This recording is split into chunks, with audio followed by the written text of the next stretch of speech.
Manusia ini diberikan Allah bekal 3 alat untuk menangkap kebenaran.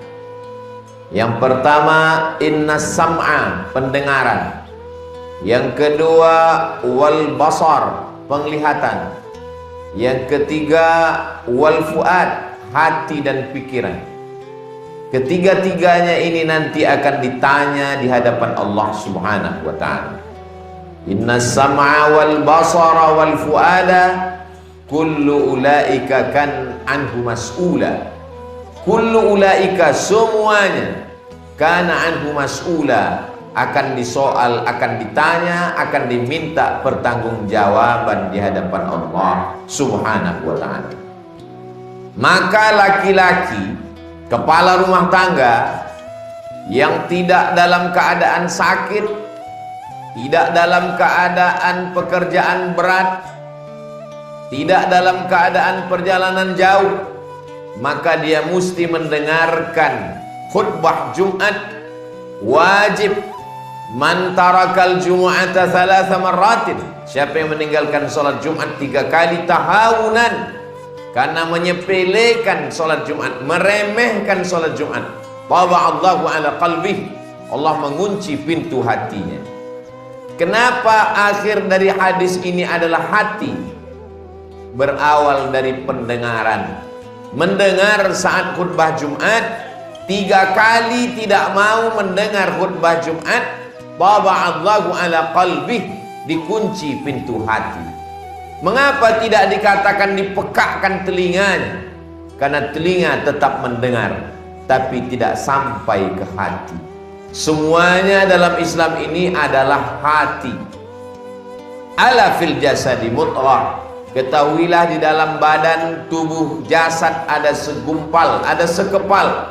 Idza salahat salahal jasadu kulluh, kalau yang segumpal itu sehat, yang lain ikut sehat. Wa idza fasadat, kalau dia rusak, kalau dia sakit, fasadal jasadu kulluh, yang lain ikut menjadi rusak. Ala wahyal qalb, dia adalah hati. Maka kutukan yang paling besar, laknat yang paling berat bukan sakit. Dulu sebelum Islam datang, orang menganggap penyakit itu laknat.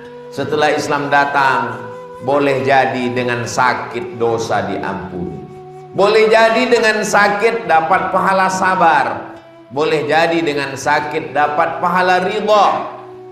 Laknat terbesar adalah ketika pintu hati terkunci. Maka dikatakan summum bukmun amyun, peka, tuli, bisu, buta. Efek dari apa? Khatamallahu ala qalbih, kalau hati sudah terkunci.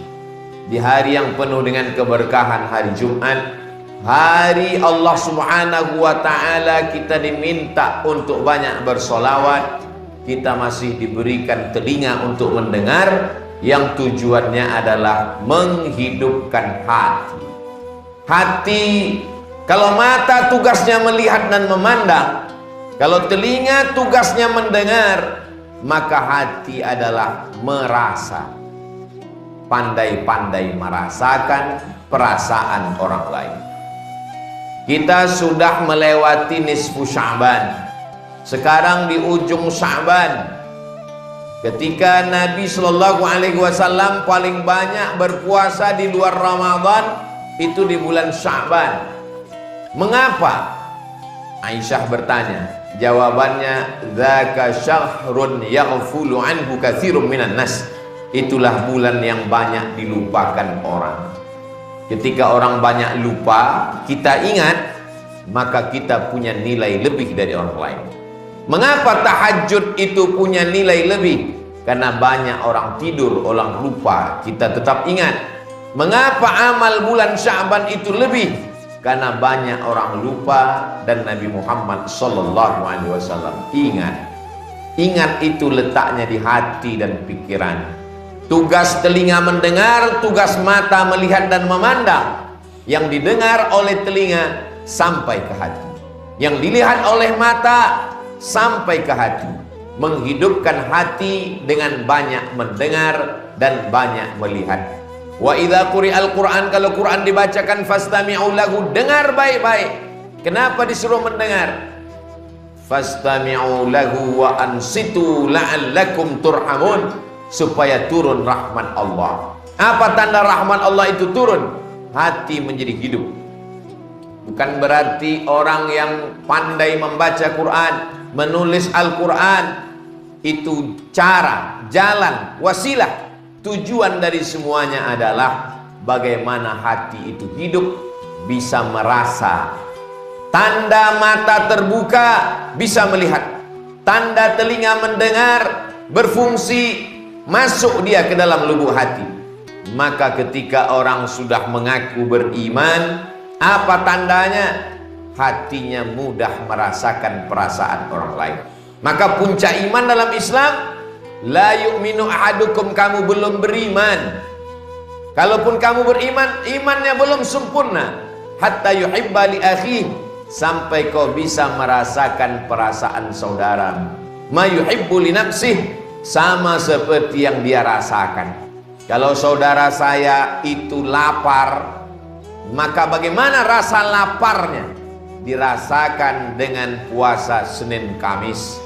Sedikit-dikitnya puasa Ayyamul Bait 13, 14, 15. Lebih banyak lagi puasa Nabi Daud alaihissalam. Yasumu yauman wa yuftiru yauman, puasa sehari dan makan sehari. Dan ada puasa yang sangat panjang, Syahrul Ramadan alladzi unzila fihi al-Quran, merasakan perasaan orang lain. Karena lapar tidak bisa didefinisikan dengan kata-kata. Lapar itu mesti dirasakan.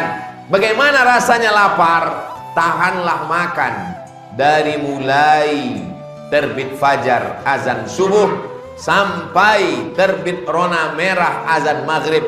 Saat lapar sudah menyentuh ke tangkai jantung, menyentuh lambung, menyentuh hati, maka insya Allah ringan tangan berbagi. Begitu Allah Subhanahu wa ta'ala menyadarkan manusia supaya dia bisa merasakan perasaan orang lain.